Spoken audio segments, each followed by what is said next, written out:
Hello and welcome to TechnoDay's blog. This blog is a little about technology and anything that has to do with it, that being operating systems, softwares, hardware, and anything related to technology. In this tutorial, I will show you how to change your DNS server address, which is the network current that your internet uses in order to bring your internet to your house. And by changing it, it allows for the internet to be more smooth.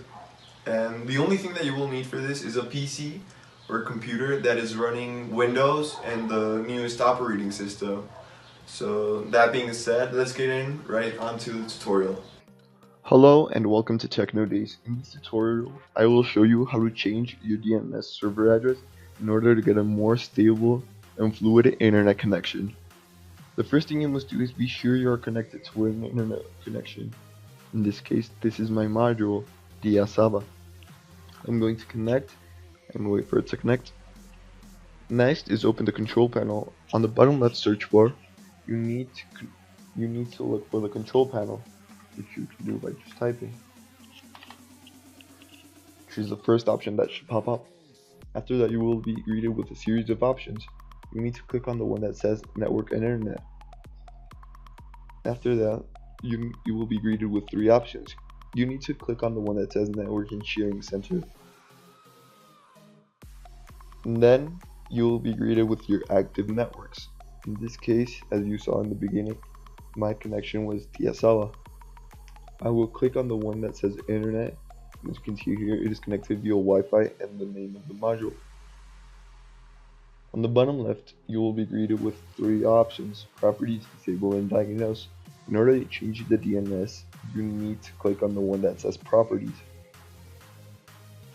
After that, you will be greeted with the connection and the items that the connection uses. In this case, you want to click on the Internet Protocol version 4, TCP IPv4. Here, you will be greeted with a new tab. On the bottom, it says Obtain DNS Server Address Automatically, which is the one that will be selected if you have never changed the DNS. Since I've changed the DNS already, it is use the following DNS server addresses. As you can see here, I've typed in this DNS server address, which is the best one for the region I'm in, which is Mexico. In this case, it is a Cloudflare DNS. You want to click on OK, and then Diagnose to see if everything has gone smoothly. After that, it will be detecting the problems, and this is a problem that happens, but don't be worried. It is just because you have changed your DNS server. It is not because it won't work.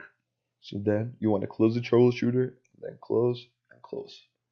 That is everything for this tutorial. Hope you have learned from it and have enjoyed this tutorial. Thank you.